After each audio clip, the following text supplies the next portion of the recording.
मल्लू और गल्लू सियार भाई भाई थे। मल्लू सीधा सादा और भोला था। वह बड़ा ही नेक दिल और दयावान था। दूसरी ओर गल्लू एक नंबर का धूर्त और चालबाज सियार था। वह किसी भी भोले भाले जानवर को अपनी चालाकी से बहलाकर उसका काम तमाम कर देता था।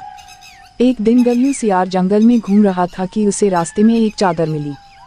जाड़े के दिन नज़दीक थे, इसलिए उसने चादर को उठाकर रख लिया। उसके बाद वह घर की ओर चल दिया। अगले दिन गल्लू सियार मल्लू के घर गया। ठंड की वजह से दरवाज़ा खोला, लेकिन जैसे ही गल्लू अंदर जाने लगा तो मल्लू ने दरवाज़ा बंद कर लिया। गल्लू को अपने भाई की यह हरकत बहुत बुरी लगी। उसे अपने भाई पर बड़ा क्रोध आया। भाई के घर से आने के बाद गल्लू नहाने के लिए नदी पर गया। उसको देखकर बड़ा आश्चर्य हो रहा था कि आज सारे मोटे मोटे जानवर बड़े बेफिक्र होकर बिना किसी डर के उसके पास से गुजर रहे थे।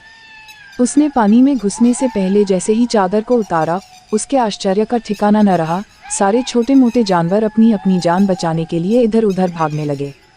चारों ओर हाहाकार मच गया। गल्लू को लगा कि जरूर इस चादर का चमत्कार है। उसके मन में विचार आया कि कहीं यह जादुई तो नहीं, जिसको उड़ते ही वह अदृश्य हो जाता हो। तभी उसे याद आया कि मल्लू ने भी दरवाज़ा खटखटाने की आवाज़ सुनकर दरवाज़ा खोला था और एकाएक बंद भी कर लिया था, मानो दरवाजे पर कोई हो ही नहीं। अब उसका शक यकीन में बदल गया और उसे मल्लू पर किसी तरह का क्रोध भी नहीं रहा।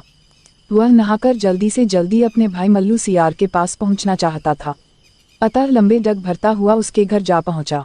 उसने मल्लू को वह चादर दिखाए और प्रसन्न होते हुए बोला, देखो भाई, इस जादुई चादर को ओढ़ते ही उड़ने वाला अदृश्य हो जाता है। मैंने सोचा है कि क्यों न इसकी मदद से मैं जंगल के राजा को मारकर खुद जंगल का राजा बन जाऊं। अगर तुम मेरा साथ दोगे तो मैं तुम्हें महामंत्री का पद दूंगा। भाई गल्लू, मुझे महामंत्री पद का कोई लालच नहीं। यदि तुम मुझे राजा भी बना दोगे तो भी मैं नहीं बनूंगा, क्योंकि अपने स्वामी से गद्दारी मैं नहीं कर सकता। मैं तो तुम्हें भी यही सलाह दूंगा कि तुम्हें इस चादर का दुरुपयोग नहीं करना चाहिए। अपनी सलाह अपने पास ही रखो। मैं भी कितना मूर्ख हूँ जो इस काम में तुम्हारी सहायता लेने की सोच बैठा। गुस्से में भुनभुनाते हुए गल्लू सियार वहाँ से चला गया, पर मल्लू सोच में डूब गया। अगर गल्लू जंगल का राजा बन बैठा तब तो अनर्थ हो जाएगा। एक सियार को जंगल का राजा बना देखकर पड़ोसी राजा हम पर आक्रमण कर देगा। शक्तिशाली राजा के अभाव में हम अवश्य ही हार जाएंगे और हमारी स्वतंत्रता खतरे में पड़ जाएगी।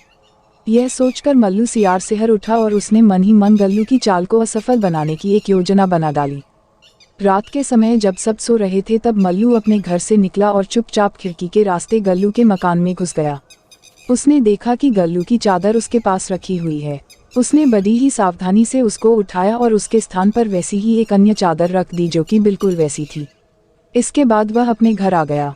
सुबह उठकर नहा धोकर गल्लू सियार शेर को मारने के लिए चादर ओढ़कर प्रसन्नता पूर्वक उसकी मांद की ओर चल पड़ा। आज उसके पांव धरती पर नहीं पड़ रहे थे। आखिर वह अपने को भावी राजा समझ रहा था। मांद में पहुंचकर उसने देखा कि शेर अभी सो रहा था। गल्लू ने उसको एक लात मारी और उसको जगाकर गालियां देने लगा। शेर चौंक कर उठ गया। वह भूखा तो था ही, ऊपर से गल्लू ने उसको क्रोध भी दिलाया था, इसीलिए उसने एक ही बार में गल्लू का काम तमाम कर दिया। मल्लू सियार को जब अपने भाई की यह खबर मिली तो उसको बड़ा दुख हुआ, पर उसने सोचा कि इसके अलावा जंगल की स्वतंत्रता को बचाने का कोई रास्ता भी तो नहीं था। उसकी आंखों में आंसू आ गए। वह उठा और उसने उस जादुई चादर को जला डाला ताकि वह किसी और के हाथ में न पड़ जाए। मल्लू ने अपने भाई की जान देकर अपने राजा के प्राण बचाए थे और जंगल की स्वतंत्रता भी।